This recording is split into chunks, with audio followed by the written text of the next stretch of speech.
오늘은 찬송가 273장 나 주를 멀리 떠났다. 이 가사를 이제 성경 말씀과 결부해서 이 가사를 지은 작사하신 성도께서 어떤 마음으로 이 가사를 지었는지 함께 나누고 은혜를 함께 나누도록 하겠습니다. 오늘 본문 말씀은 누가복음 15장입니다.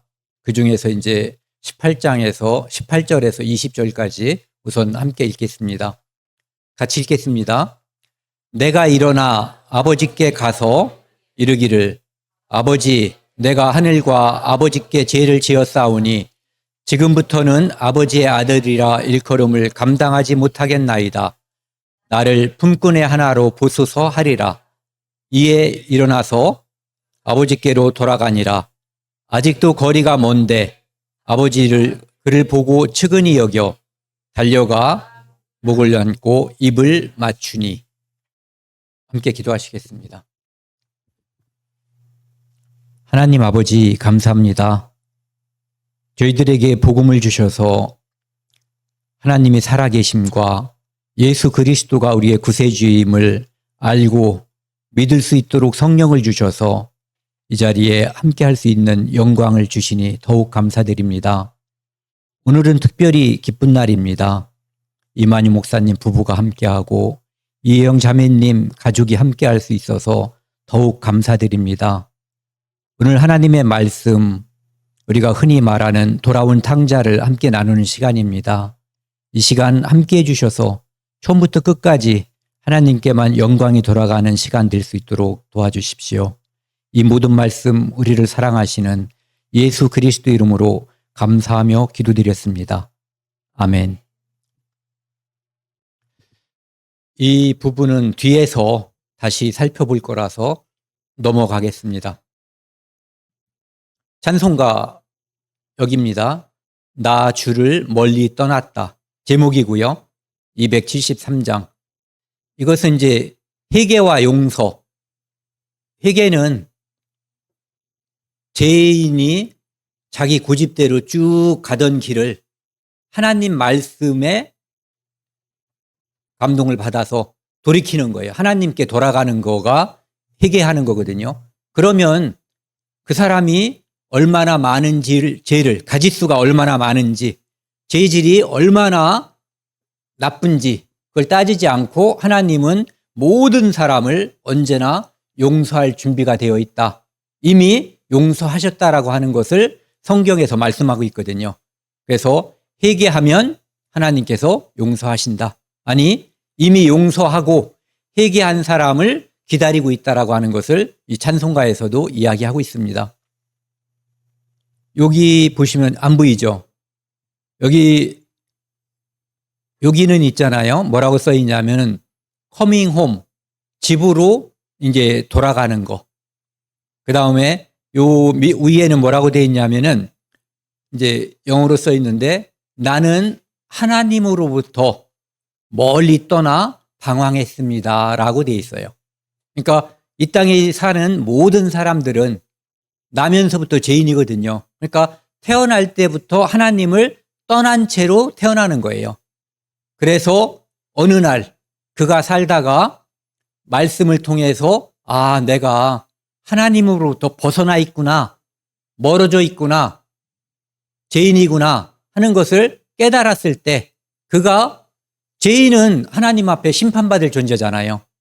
그러니까 자기가 불쌍한 존재라는 것을 깨닫게 되면 그때 하나님의 자비, 하나님의 긍휼을 기도하는 거예요. 그러면 하나님께서 그를 이렇게 모든 죄인을 품어주시는 하나님의 마음으로 그를 받아주시는 거죠. 여기 가사를 먼저 보시면은요. 제가 읽겠습니다. 눈으로 다 한번 같이 따라와 주세요. 273장 나 주를 멀리 떠났다. 1절입니다. 나 주를 멀리 떠났다. 이제 옵니다. 나 죄의 길에 시달려 주여 옵니다. 2절입니다. 그 귀한 세월 보내고 이제 옵니다. 나 뉘우치는 눈물로 주여 옵니다. 나 죄에 매여 고달파 이제 옵니다. 주 크신 사랑 받고자 주여 옵니다. 이 병든 마음을 고치려 이제 옵니다. 큰 힘과 소망 바라고 주여 옵니다. 5절입니다. 나 바랄 것이 무언가 우리 주 예수 날 위해 죽임 당하심 믿고 옵니다. 후렴입니다. 나 이제 왔으니 내 집을 찾아 주여 나를 받으사 맞아 주소서. 우리는 고향이라는 게 있어요. 지금 고향에 사시는 분들은 고향이 그리운 걸 모를 거예요. 그런데 고향을 떠나서 사시는 분들은 뭐 크고 작은 차이는 있지만 고향을 그리워하는 마음이 있죠. 그것처럼 모든 사람들의 고향은 어디냐면은 짧게는 이 짧은 게 아닌데요. 짧게는 에덴 동산이 우리의 고향이에요. 더 멀리 따지면 하나님 나라, 천국이 우리의 고향이죠. 우리는 그곳을 가고 싶어 하는 마음, 그곳을 그리워하는 마음이 있어요. 그래서 천국에 갈 수 있는 마음, 믿음이 생기면 우리는 드디어 이 그리움에서 해방되는 거예요. 그때는 단어가 바뀌죠. 그리움에서 소망으로 바뀌는 거예요. 아, 이제 나는 간다. 갈 수 있다. 내가 언제 어떻게 하나님을 만나더라도 나는 하나님이 나를 반갑게 맞아줄 것이다라고 하는 소망을 가지고 살게 되는 거죠. 오늘은 이제 어떻게 이어갈 거냐면요. 여기서 1절부터 4절까지를 누가복음 15장 11절에서 24절까지 말씀을 통해서 한꺼번에 볼 거고요. 1절부터 4절까지는 그 다음에 5절과 후렴은 별도로 이제 취급을 하겠습니다. 그런데 이 모든 찬송가는 여기서 시작하는 거예요. 십자가에서 시작하고 십자가에서 끝나는 거거든요. 우리의 믿음도 이곳에서 시작하고 이곳에서 아침을 찍는 거거든요. 그러니까 어떤 사람이 교회당에 다닌다, 예배당에 다닌다, 교회를 다닌다 이런저런 여러 가지 표현을 쓰지만 그리고 나는 모태신앙이다. 나는 10년, 20년, 30년, 40년, 50년 여기 앉아 계신 우리 어머니께서는 그 이상일 수도 있어요. 그런데 그런 것이 중요한 게 아니라 내 마음속에 진정으로 이 가운데에서 십자가에 달리신 우리의 구주 예수님께서 내 죄를 위해서 돌아가시고 나는 이 옆에 있던 어떤 강도처럼 그분이 내 죄를 위해서 내 죄를 영원히 담당하셨다는 것을 믿고 천국에 대한 소망이 생겼는가 생기지 않았는가 이 문제가 중요한 거죠. 그러니까 길이가 긴 것도 중요한 게 아니고 질이 높고 낮은 것도 중요한 게 아니에요. 진짜 믿음이 성경적인 믿음이 생겼는가 아닌가 이 부분이 중요한 거죠.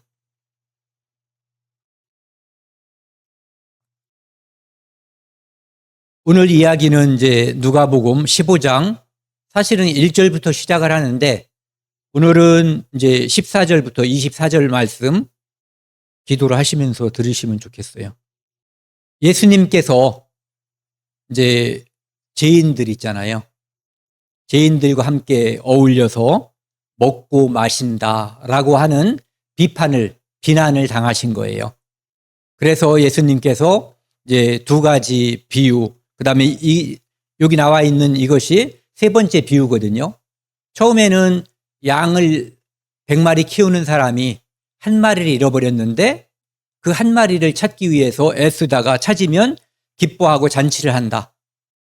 두 번째는 드라크마, 돈을 잃어버렸는데 그 하나를 찾으면 기뻐해서 잔치를 한다. 이런 이야기를 하시고요. 둘 다 비유로 말씀하신 거예요. 그 비유가 어떤 비유, 어떤 내용인지 지금 이제 우리가 살펴보는 11절에서 32절까지요. 그런데 오늘은 저희는 24절까지만 살펴볼 거예요. 그런데 어쨌든 거기까지 보면은 앞절에서 있었던 잃어버린 양에 관한 것, 잃어버린 은전, 드라크마에 관한 것도 역시 이 비유와 내용이 같은 것이다라고 하는 것을 알 수가 있어요. 또 이르시되 어떤 사람에게 두 아들이 있는데 그 둘째가 아버지에게 말하되 아버지여 재산 중에서 내게 돌아올 분깃을 내게 주소서 하는지라. 이걸 보면은 이제 여기 이제 부모이신 분들이 대부분인데 유산 달라는 거거든요. 유산은 언제 주는 거냐 하면은 부모님이 돌아가셨을 때 비로소 그 유산이 상속이 되는 거예요. 그런데 지금 아버지한테 얘기하는 거거든요. 마치 자기가 거기에 대해서 권리가 있는 것처럼 말을 하는데 실제로는 유산은 나중에 돌아가셨을 때만 상속이라고 하는 절차를 통해서 받는 것이지 살아있을 때 이렇게 재산을 나눠달라고 말하는 것은 불효자 중에서 가장 큰 불효자라고 그래요. 왜냐하면 아버지가 빨리 죽었으면 좋겠다라는 내용까지도 포함할 수 있기 때문이죠. 네. 그래서 살아있는 아버지한테 유산을 달라고 하는 것은 아주 싹수가 노란 그런 아들이라고 하는 거죠. 재산 중에서 내게 돌아올 분깃을 내게 주소서. 그런데 아버지가 그 살림을 각각 나눠 주었더니 아버지는 그렇게 불효자식이 요구했는데도 불구하고 주시는 거예요. 주셨다라고 돼 있어요. 여기 이제 두 아들이 있으니까 지금 요구한 둘째 아들에게 그 다음에 큰 아들에게도 각각 재산을 나눠준 거예요. 그런데 문제가 생긴 거죠. 그 후 며칠이 안 돼요. 둘째 아들이 재물을 가지고 다 모아가지고 이제 아버지가 나누어준 재물을 이제 한 가지가 아니었는가 봐요. 그걸 다 모아서 다 팔아서 돈으로 바꿨겠죠. 땅은 들고 갈 수가 없잖아요. 먼 나라에 거기서 허랑방탕하여 그 재물을 낭비하더니 마음 놓고 재짓기 위해서 아무도 간섭하지 않는 곳으로 외국으로 간 것 같아요. 이제 뭐 돈이 많이 있겠다. 자기는 내 맘대로 충분히 재미있게 살 수 있다라고 생각하고 떠났던 것 같아요. 이 사건은 마치 에덴 동산에서 하나님의 말씀을 어기고 사람이 선악과를 먹고 에덴 동산을 떠나버리는 그 장면을 연상하시면 좋을 것 같아요. 다 없앤 후 그 나라에 크게 흉년이 들어 그가 비로소 궁핍한지라. 재산이 탕진됐어요. 그런데 설상가상으로, 이럴 때 설상가상이라고 그러죠. 사람들이 먹고 마실 게 충분하면 풍년이 들고 그 나라에 돈이 많으면 아무 집에나 가서 좀 밥 좀 얻어먹을 수 있을까요? 그러면 줘요, 안 줘요? 주죠.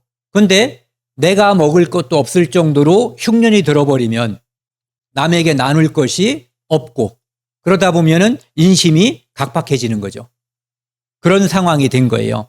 다 없앤 후 그 나라에 크게 흉년이 들어 비로소 궁핍한지라. 여기 허랑방탕이란 말이 있는데요. 아이들도 있으니까 허랑방탕, 허랑하다, 언행이나 상황 따위가 허황하고 착실하지 못하다. 다 나쁜 말이에요. 허황하다, 현실성이 없이 헛되어 미덥지 못하다. 방탕하다, 주색잡기에 빠져 행실이 좋지 못하다. 그래서 이 전체의 뜻은 뭐냐면은 언행이 허황하고 알차지 못하고 거칠고 빈 껍데기밖에 없다는 얘기예요. 착실하지 못하며 주색에 빠져 행실이 추저분하다. 이게 허랑방탕한 거예요. 그러니까 돈을 가지고 나갔는데 결국은 이런 생활을 하다가 지금 망했다. 이런 얘기예요. 근데 아버지께서 왜 작은 아들이 아직 죽지도 않은 아버지에게 유산을 달라고 했는데 주었을까 생각을 한번 해볼 수 있죠. 이 이야기는 예수님께서 왜 예수님은 죄인들과 함께 어울리십니까? 라고 비판하거나 비난하는 바리새인들, 종교가들, 율법사들, 그 사람들에게 잘 이해할 수 있게끔 하나님의 마음을, 그 다음에 예수님의 마음을 이해할 수 있게끔 하기 위해서 예를 든 거예요. 그래서 그것은 마치 사람이 어떠한, 하나님은 그가 아까 말씀드린 것처럼 큰 죄나 나쁜 죄질을 가진 사람이라고 해도 그와 함께 할 수밖에 없다는 거. 마치 그것은 부모님이 자식을 낳아놨는데 예전부터 하는 말이 있어요. 속담처럼 자식 마음대로 안 된다. 이거 공감하시죠? 저도 크게 공감이 되고 저희 아버지도 공감이 됐을 거예요. 자식 마음대로 안 되거든요.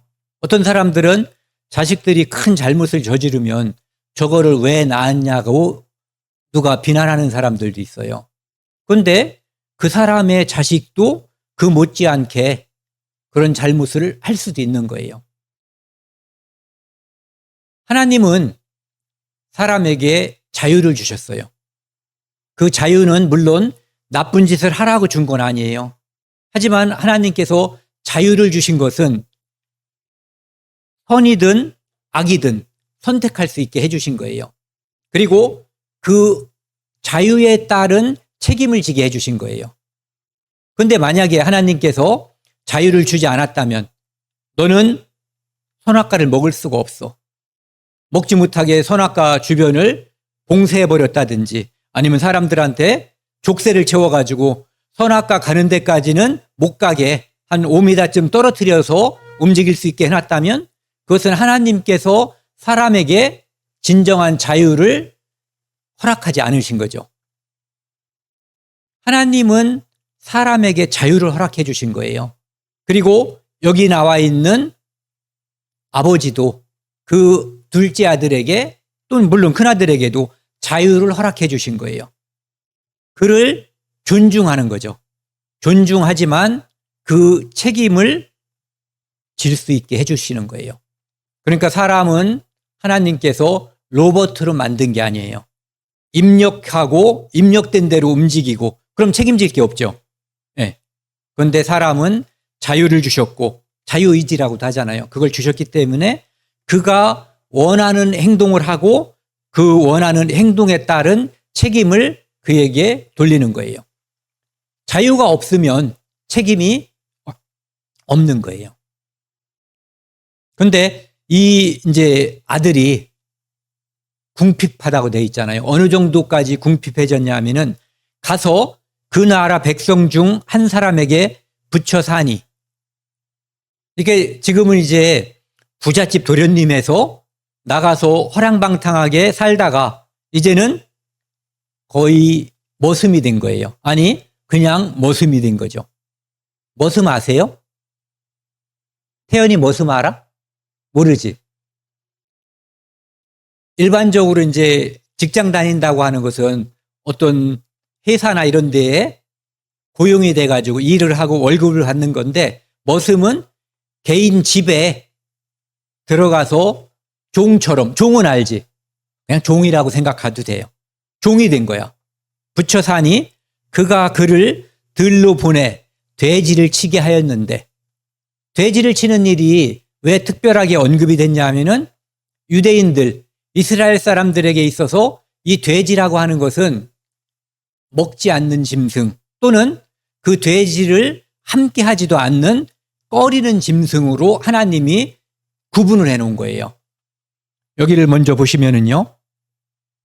레위기 11장에는 하나님께서 먹어도 좋은 짐승, 뭐 물고기, 곤충, 새 이런 것들을 분류해 놨어요.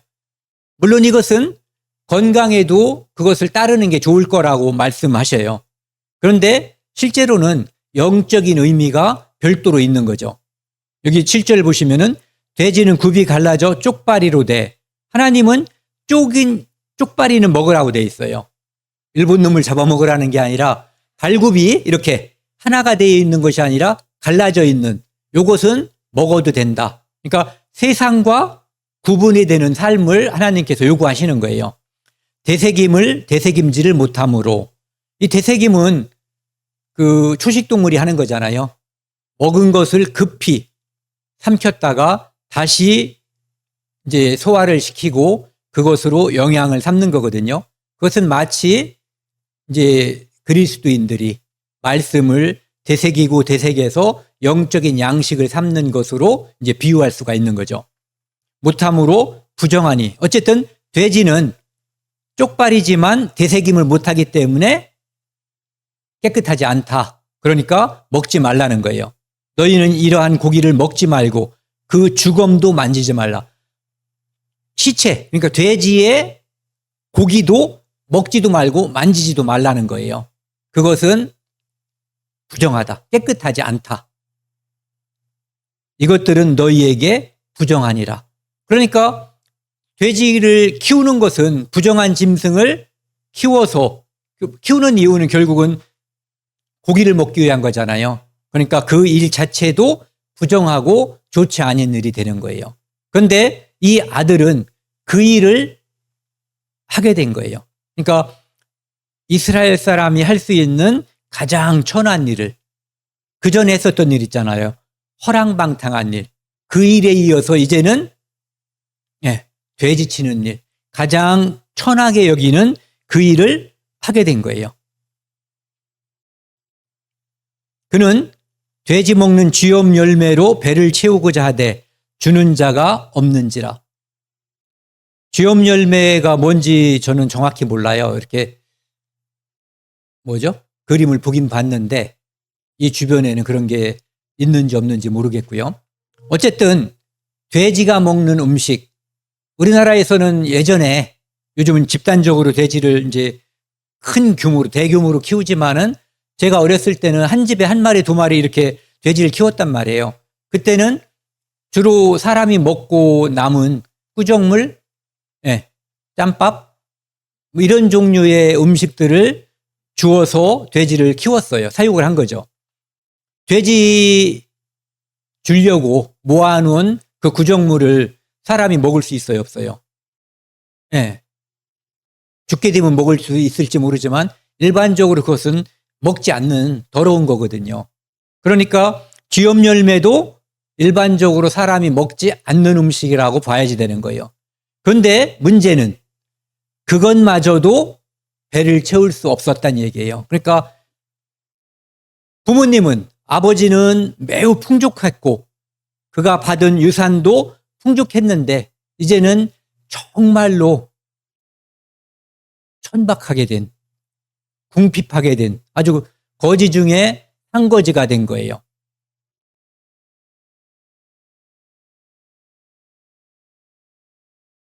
이 일은 아까도 처음에 말씀드렸었는데요. 에덴 동산에서의 그 일과 연관성이 있는 거예요. 하나님께서는 동산 가운데에, 에덴 동산 가운데에 선악을 알게 하는 나무와 생명나무를 두시고 선악을 알게 하는 나무의 실과는 먹지 말라고 하셨어요. 먹는 날에는 반드시 정령 죽는다고 말씀하셨죠. 사탄이 뱀을 빌어서 거기에 나타나가지고 먹어라. 먹어도 죽지 않는다. 그리고 먹는 날에는 하나님처럼 된다라고 거짓말을 한 거죠. 그들의 잘못은 하나님 말씀을 순종하지 않은 거예요. 마귀의 말을 믿어버린 거예요. 하나님 마땅히 믿고 따라야 할 하나님 말씀을 믿지 않고 마귀의 말을 믿어버린 거죠. 지금 이 땅에 있는 모든 사람들이, 다는 아니지만 상당히 많은 사람들이 지옥 가는 이유는 똑같아요. 하나님 말씀을 순종하지 않고 마귀의 말을 믿는 거예요.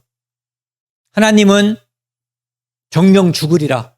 죽음 뒤에는 두 번째 사망, 둘째 사망, 심판이 있다고 돼 있어요. 지옥이 있다고.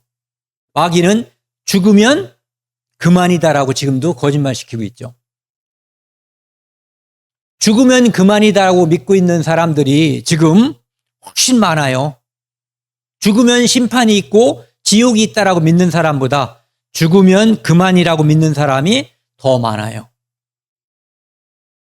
그래서 하나님을 사랑의 하나님으로만 믿고 싶어 하거나 그렇게 취급하는 사람들이 많아요. 하나님이 심판하시는 분, 하나님의 공의가 얼마나 무서운가 그거에 대해서 마음속에 두는 사람들이 많지 않아요. 특별히 교회 다니는 사람들이 더 그래요. 안 다니는 사람들은 관심조차도 없거든요. 하나님이 계신지 아닌지 조차도 관심이 없지만 하나님이 계시다고 생각하면서도 사랑의 하나님만 원하고 생각하는 거죠. 그 선악을 알게 하는 나무의 열매를 먹고 나서 하나님께서는 이 땅에 좀 전에 그 둘째 아들이 당한 그 고통의 원인을 보여주시는 거예요.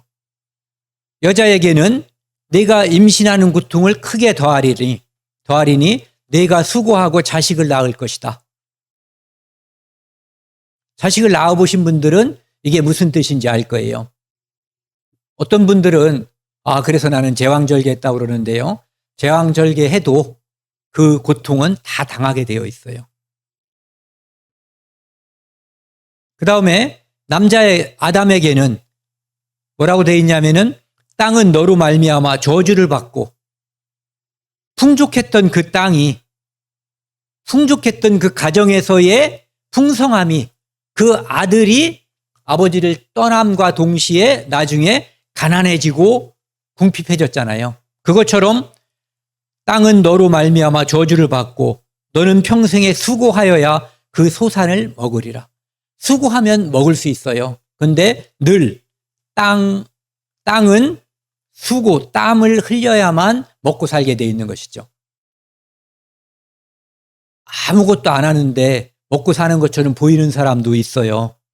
그런데 잘 가까이 가서 살펴보면 그 사람도 마음의 고통, 번뇌가 많이 있는 거예요. 땅이 가시덤불과 엉겅이를 낼 거라고 되어 있고요. 여기 보시면 19절은 같이 읽겠습니다. 내가 흙으로 돌아갈 때까지 얼굴에 땀을 흘려야 먹을 것을 먹으리니 내가 그것에서 취함을 입었음이라. 너는 흙이니 흙으로 돌아갈 것이니라 하시니라. 하나님이 그렇게 하신 거예요. 그래서 집에 있는 아들이 됐든 집 나간 아들이 됐든 고생해야만 이 입에 음식이 들어가게 돼 있어요. 그때부터 지금까지 그리고 예수님이 공중에 오실 때까지 이 땅에 사는 모든 사람은 다 이 법칙에서 벗어날 수 없을 거예요. 여자들도 마찬가지고요. 아까 말씀드렸죠. 잔기를 써서 제왕절개 해도 그 고통에서는 벗어날 수 없다는 거예요. 17절입니다. 이에 스스로 돌이켜 어떻게 된 거냐면 지금 최고로 가난하고 최고로 낮아진 자세가 아니라 낮아진 거죠. 돼지 먹는 음식조차도 배불리 먹을 수 없는 상황, 환경에 처한 거예요. 누가? 부잣집 도련님이. 머슴들도 여기 보죠. 여기 보시면은 내 아버지에게는 이제 고생하면 어디 생각나요? 집 생각나는 거예요. 태연이도 끄떡끄떡하네요. 고생해봤어? 네. 집 나가면 고생하면 고생 안 할 때는 집 생각 안 나잖아요. 좋지. 자유가 있으니까. 잔소리하는 엄마 아버지가 안 계시니까 매우 좋다고 생각하는데 돈도 떨어지고 뭐 다 고생하게 되면은 생각나는 거는 이제 부모님 생각이 나는 거죠. 집 생각이 나요. 내 아버지에게는 양식이 풍족한 품꾼이 얼마나 많은가. 내가 떠나오기 전 그 집, 아버지한테는 아버지 집에는 지금 나처럼 그 집에 품꾼이 살고 있는데 그 품꾼조차도 나보다 훨씬 좋은 위치에 있다는 얘기예요. 에덴 동산에 살 때 사람들은 그때 두 사람이 살았죠. 두 사람이 다 쫓겨났는데 그 사람들은 풍족했어요. 땀을 흘리지 않아도 먹을 것이 주어졌고 고생하지 않아도 됐고 그 상태에서 만약에 그들이 선악과를 먹지 않았다면 아이 낳는 고통도 따르지 않았을 거예요. 양식이 풍족한 품꾼이 얼마나 많은가? 얼마나 많은가? 5명이 있다, 10명이 있다가 아니라 얼마나 많은가? 부잣집이었던 거예요. 그 품꾼들의 이름이나 번호가 일일이 다 셀 수 없을 만큼 부잣집이었던 거죠. 그런데 나는 여기서 굶어 죽는구나. 줄여 죽는구나. 사람들은 가끔 마음에 교만한 생각을 가질 때가 있어요. 그까진 먹는 게 뭐가 그렇게 중요하다고. 저는 직접 그렇게 말하는 사람들의 목소리를 들어본 적이 있어요. 3일만 굶기면 그런 말이 싹 들어가게 돼 있죠. 먹는 일이 얼마나 소중하고 얼마나 대단한 것인지는 굶어보면 다 알게 돼 있어요. 군인들 있잖아요. 젊은 군인들. 군인들은 매끼, 삼시세끼를 국가에서 밥을 줘요. 그런데도 불구하고 매일 뛰고 노동을 하고 하니까 머릿속에 떠오르는 것은 먹는 것밖에 없어요. 그런데 팀 스피리트 훈련이라고 이제 국가적으로 미군하고 같이 하는 훈련이 있거든요. 그런 훈련을 하다 보면은 잡히면은 영창 갈까봐 이제 부대 단위로다가 계속 도망 다니거나 그럴 때가 있어요. 그러면은 한 3끼 정도 밥을 못 먹고 공급이 안 되는 거예요. 우리가 여기서 만나서 이제 밥을 먹기로 되어 있는데 적군이 여기를 먼저 점령하고 있으면 또 다른 데로 도망을 가고 그래서 하루 정도 굶으면 있잖아요. 이 세상의 모든 것이 다 먹는 것으로 보여요. 3끼만 굶어도요. 3일 말고. 그리고 아무 물 있잖아요. 물. 논에 두엄 있잖아요. 두엄을 막 갖다가 부어놨는데도 불구하고 그게 다 보이는데도 물만 있으면은 배 부를 때까지 먹게 돼요. 왜냐하면은 배가 고프니까. 배고픈 문제는 사람이 인내심으로 참기 어려운 문제예요. 그러니까 이 아들의 지금 환경은 매우 심각한 환경이에요.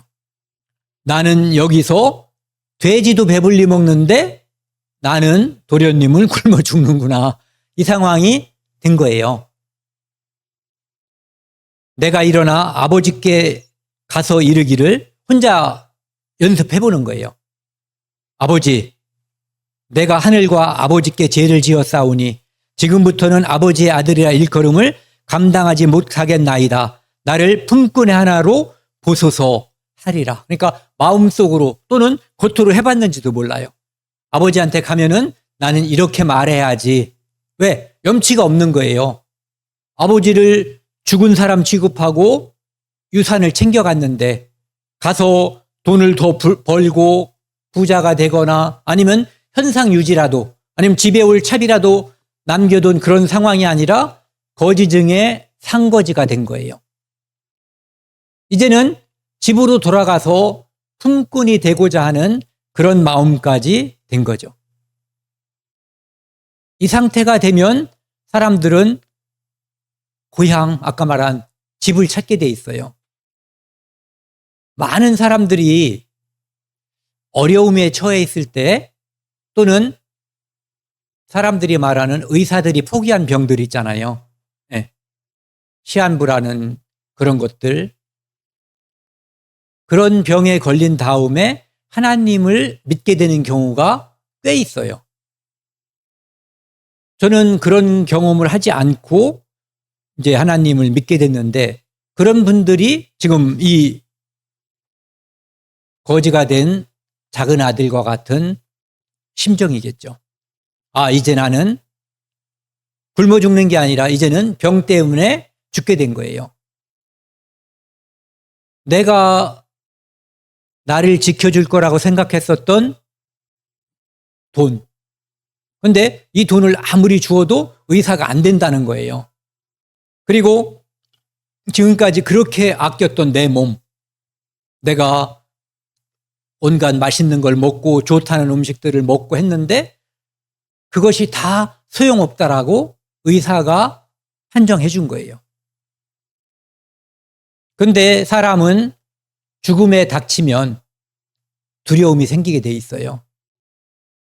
그래서 그때 비로소 그때도 늦진 않은 거예요. 근데 그런 상황이 돼도 하나님을 찾지 않는 사람도 가끔 있어요. 전에도 말씀드린 것처럼 저희 고모부 같은 경우는 복음을 받아들이고 구원을 받으시고 그날 돌아가셨어요. 제가 가서 이야기를 해서 받아들이고 그날이 수요일이었는데 토요일 날 또 와서 예수님 얘기를 해달라고 부탁을 했어요. 그래서 약속을 했어요. 그리고 집에 왔는데 휴대폰이 없을 때였거든요. 이미 전화가 와 있었어요. 돌아가셨다고. 그분이 그날 돌아가실 걸 전혀 몰랐어요. 아주 정말 심각한 상황이었는데 폐암 말기. 그런데 나중에 생각해봐도 심각한 상황이잖아요. 그날 돌아가셨으니까요. 그런데 처음에는 정말로 완강하게 거부했어요. 그러다가 나중에 정말 하나님의 은혜라는 것이 구원은 하나님께서 주시는 선물이라는 것을 정말 뼈저리게 느꼈거든요. 그 상황이 그분의 마음이 어떻게 그렇게 바뀔 수가 있는지 완강하게 거절할 때 그 말과 표정과 그 후에 받아들일 때의 모습은 정말 하늘과 땅 차이였어요. 어쨌든 그날 받아들이고 이렇게 돌아가셨거든요. 그렇게 사람들은 자기 자신이 죽으면 한 줌 재가 되고 그것으로 끝난다고 생각하는 사람은 끝까지 교만한 거예요. 끝까지 높아질 수 있어요. 그런데 죽으면 심판이 있다라고 하는 것을 어떤 방식으로든 불교를 통해서 믿든 성경을 통해서 믿든 관계없이 죽음 뒤에 영원한 불심판이 있다는 것을 알고 믿는 사람들은 회개하게 돼 있어요. 아버지께 돌아가고 싶은 마음이 생기게 되어 있어요. 그럼 아버지는 바로 받아주시는 거죠. 우리는 그렇게 해서 구원을 받은 사람들이에요. 우리가 특별히 착해서 구원받은 것이 아니라 제가 아주 재질이 좋아서 구원받은 것이 아니라 하나님의 은혜가 크고 우리가 그 은혜를 맛봤기 때문에 구원을 받게 된 거죠. 품꾼의 하나로 보소서. 아주 낮아진 거죠. 이제 아버지께 돌아갈 수 있는 충분한 조건이 마음속에 된 거예요. 상한 심령이 마음속에 이루어진 거죠. 그래서 이에 일어나서 아버지께로 돌아가리라. 이제 결심한 거예요. 우리가 죄인이었을 때 또는 믿음 안에 있다가 어디를 이렇게 다른 생활을 하다가 후회할 수 있어요. 근데 후회는 큰 도움이 안 돼요. 결단이 필요해요. 이 아들, 둘째 아들은 후회도 했겠지만 이제 결단한 거예요. 돌아가리라. 연습도 했잖아요. 아버지 앞에 가서 뭐라고 말할 것인지. 예. 아직도 거리가 먼데 아버지가 그를 보고 자 보세요. 이에 일어나서 아버지께로 돌아가리라. 영화로 따지면 장면이 전환되는 거예요. 마음을 먹었는데 그 다음 장면은 아버지가 그냥 달려오는 장면. 노인이 뭐 그렇게 빨리 달리겠어요. 그런데 너무너무 기쁘고 반가워서 그냥 막 달려가는 거죠. 아직 거리가 먼데 아버지는 대문에서 이 아들을 늘 기다렸을 것 같아요. 아버지가 그를 보고 측은히 여겨 멀리서 봐도 거지꼴, 거지꼴인 거예요. 측은히 여겨 달려가 목을 안고 입을 맞추니. 거지 냄새, 어렸을 때 거지 부셨어요? 전 시골 살았고 그 당시에 거지가 꽤 있었는데 일반 사람들이 입는 옷이 아니라 빨지 않고 추우니까 또 많이 입고 겨울 같은 때 보면은 주변에만 있어도 냄새가 많이 풍겨요. 아마 이 아들도 거의 돼지와 비슷한 생활을 하다가 왔을 가능성이 있기 때문에 그럴 가능성이 있죠. 그런데 그것을 아버지는 꺼리지 않은 거예요. 잘 왔다. 아들이 이르되 아버지, 이제 아까 연습한 거 있잖아요. 내가 하늘과 아버지께 죄를 지었사오니, 왜 하늘에도 죄를 지었냐면은 그것은 하나님께 대한 죄거든요. 내 부모를 공경하라. 약속 있는 첫 계명. 하나님은 인간에게 사람과 사람 사이에서 첫 번째 주신 계명이 부모를 공경하는 거예요. 효도하라는 거죠. 그러면 이 땅에서도 잘되게 해주겠다라고 약속까지 주신 계명이 부모님을 공경하라는 거예요. 그러니까 살아있는 아버지한테 죽은 취급하고 유산 받아서 나가서 아버지 마음 아프게 했으니까 하나님께도 아버지께도 죄를 지은 거죠. 지금부터는 아버지의 아들이라 일컬음을 감당하지 못하겠나이다. 아까 그 표현으로 하면 품꾼의 하나로 여겨주소서라고 실제로 이제는 말을 한 거예요. 그런데 하나님은 사람이 회개하면, 돌이키면 언제나 받아주시는 거예요. 감옥에서 돌이키는 사람도 있고, 죽어가는 병상에서 돌이키는 사람도 있고, 그냥 일상에서 돌이키는 사람, 예배당에 와서 돌이키는 사람. 그런데 그 모든 것을 가리지 않고 하나님은 돌이키면 받아주셔요. 부모님들도 그렇죠. 이사야 55장 7절에 보면은요, 이 말씀은 같이 읽겠습니다. 악인은 그 길을, 불의한 자는 그 생각을 버리고 여호와께로 돌아오라. 그리하면 그가 긍휼히 여기시리라. 우리 하나님께로 돌아오라. 그가 너그럽게 용서하시리라. 너그러운 것은 까칠한 거하고 반대되는 말이에요. 까칠한 사람은 뭐를 자꾸 따져 묻는 거거든요. 너그러운 것은 높낮이를 보지 않고 다 품어주는 거예요. 무슨 일을 했는지, 무슨 말을 했는지, 그가 과거의 행위와 언행에 대해서 상관하지 않는 거예요. 그냥 돌아오면 받아주는 거예요. 누구 마음이에요? 아버지 마음이고 하나님 마음. 그러니까 이 아버지는 하나님 마음을 설명하기 위해서 지금 예수님께서 이 아버지를 등장시킨 거예요. 그리고 세리와 죄인들, 이 사람들과 함께 어울리는 예수님의 마음을 설명하기 위해서 지금 이 이야기를 예수님께서 바리새인들, 율법사들에게 말씀해 주시는 거예요. 아버지의 마음, 하나님의 마음은 이런 것이다, 이런 얘기죠. 22절입니다. 아버지는 종들에게 이르되, 지금 아버지는 껴안아 주셨잖아요. 아들은 그래도 뭔가 한마디 했어요.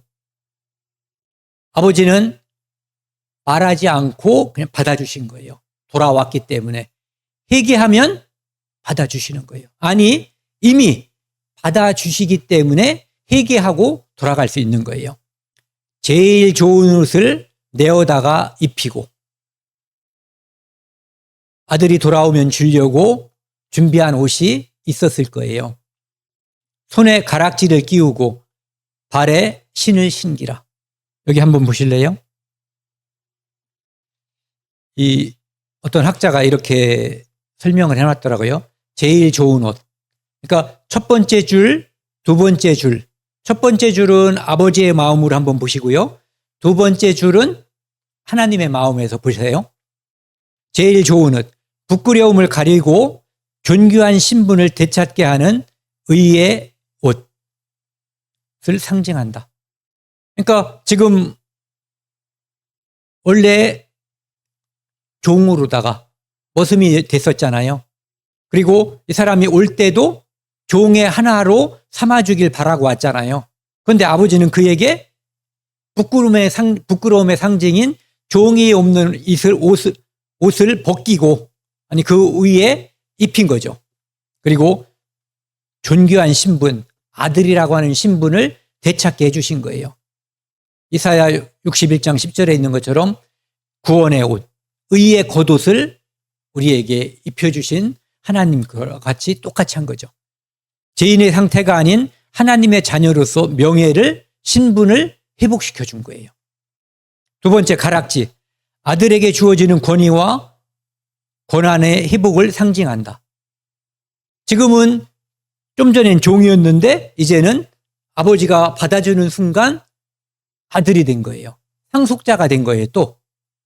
이는 하나님 나라의 상속자로서 권리가 다시 주어졌음을 의미한다. 종, 신이요, 신발. 종은 신을 신지 않는데요.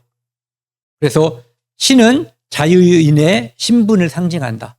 그래서 탕자가 더 이상 죄의 종이 아닌 하나님의 자유로운 아들이 되었음을 선언하는 것이 바로 좋은 옷, 가락지, 신발. 그러니까 구원의 옷을 입히고 약속을 해주시고 그 다음에 그에게 더 이상 종이 아님을 선언해 주신 거죠. 그리고 살찐 송아리를 끌어다가 잡으라. 우리가 먹고 즐기자. 송아지가 죽었어요. 송아지는 비싸죠. 더군다나 송아지는 비싼 거예요. 소보다. 크기에 비해서 비싼 거예요. 무게로 따지면, 무게 비율로 따지면 송아지가 비싼 거죠. 그러니까 가치가 있는 그것을 지금 돌아온 아들을 위해서, 그것을 기뻐하기 위해서, 잔치를 하기 위해서 값진 것을 잡은 거예요. 이것은 또 하나, 지금 아버지는 언제든지 용서해 줄 마음이 있었지만은 작은 아들이 생각할 때 아버지는 심판자고 자기는 죄인이잖아요. 근데 그 관계를 회복시켜주는 중보자로서, 희생제물로서 이 송아지가 죽은 거죠. 마치 우리의 죄를 대속하기 위해서 예수님께서 천국잔치를 위해서 죽으신 것처럼. 내 아들은, 제일 중요한 거죠.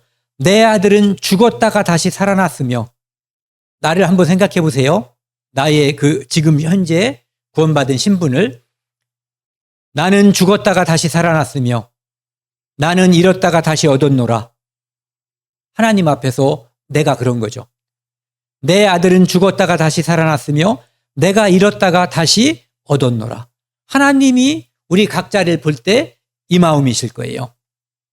하니 그들이 즐거워하더라. 여기 그림을 보시면은요, 렘브란트가 그린 그림이래요. 네, 돌아온 탕자. 이 아버지가 아들을 껴안죠. 아들은 무릎 꿇는 모습, 회개한 모습으로 그리고 있어요. 얘는 누구예요? 나예요, 나. 우리 각자 다 나.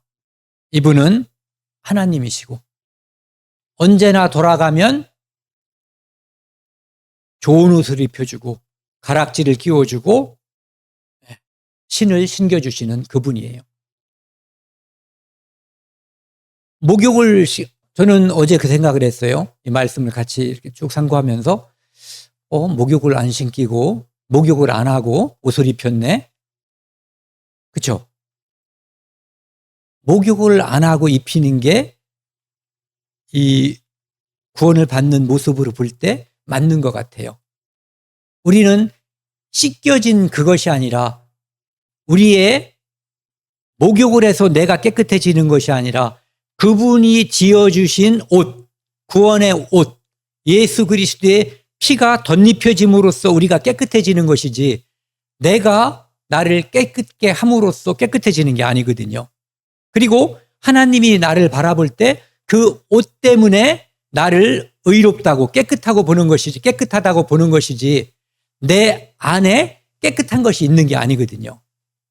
그 아버지가 주신 가장 좋은 옷, 예수 그리스도로 말미암아 우리에게 주어진 구원의 옷 속에 들어있는 육체의 나는 아직도 더럽고 아직도 제 덩어리임을 고백할 수밖에 없는 거죠.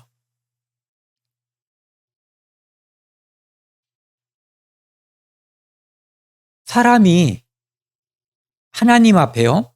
어떤 사람은 자기의 의로 하나님 앞에 나아가기를 바라고 있어요. 성경에서는 특별히 율법주의자들, 바리새인 같은 사람들이 그런 모습들이었죠. 그 모습은 100% 실패하는 거예요.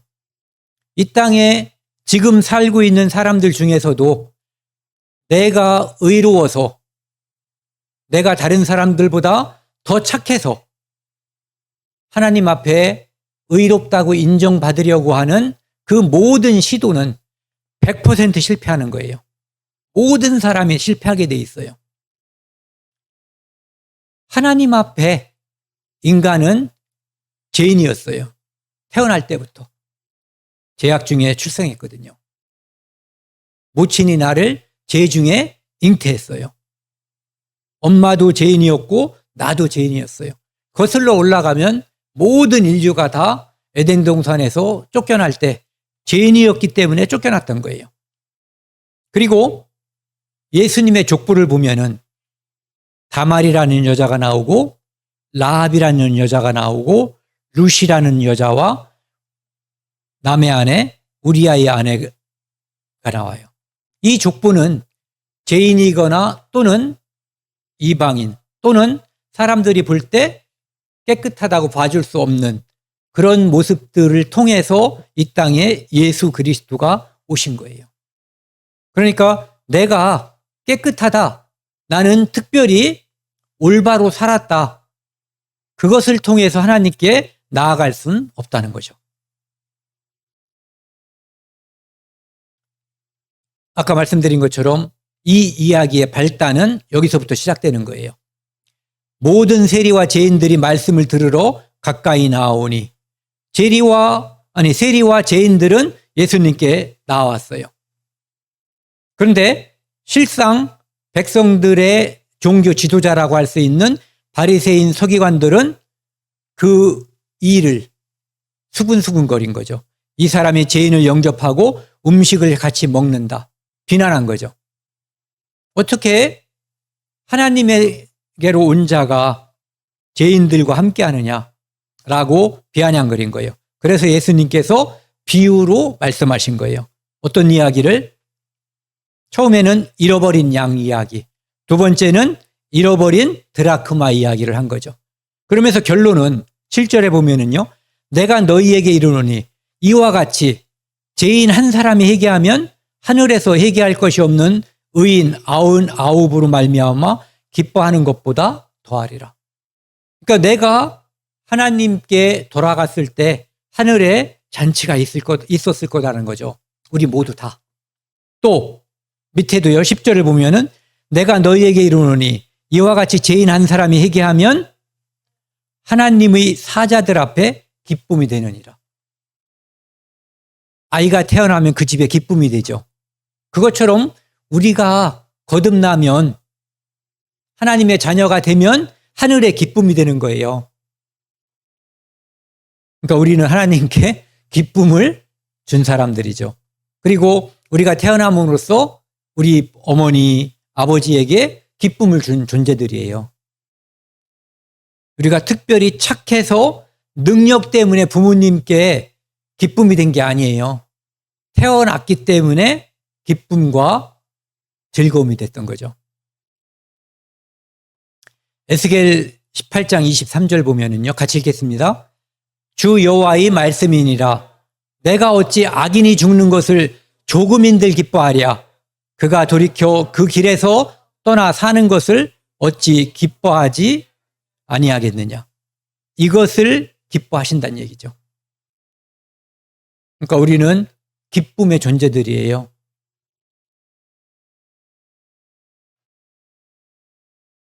에베소서 2장 1절부터 5절 보면은요. 그는 그냥 나라고 생각하시면 돼요. 나는 허물과 죄로 죽었던 너희를, 예수님이네요. 하나님. 그러니까 이 대상이 나라는 거죠. 너희를, 여기 너희가 나죠. 살리셨도다. 우리는 본질상 진노의 자녀, 죽음이 임하고 영원한 심판이 임하는 존재였었어요. 그런데 큰 사랑을 인하여, 하나님의 큰 사랑을 인하여 우리를 그리스도와 함께 살리셨어요. 너희는 은혜로 구원을 받은 것이라. 나는 은혜 때문에 구원받은 존재예요. 내가 착하고 대단해서 받은 게 아니라는 거죠. 5절입니다. 지금까지 이제 누가복음 15장 11절부터 24절까지를 통해서 이 찬송가 1절부터 4절까지를 살펴본 거예요. 이제 5절은 나 바랄 것이 무언가 우리 주 예수. 그러니까 내가 바랄 것은 예수님밖에 없다는 고백이에요. 날 위해 죽임 당하심 믿고 옵니다. 그분이 십자가에서 나 대신 내 죄를 대속했기 때문에 내가 안심하고 나아갈 수 있다, 이런 얘기죠. 그를 믿는 자마다 멸망하지 않고 영생을 얻게 하려 하심이라. 하나님이 이 계획을 갖고 계셨던 거예요. 왜? 우리를 사랑하셨기 때문에 독생자를 주신 거예요. 그 다음에 로마서 5장 8절은요.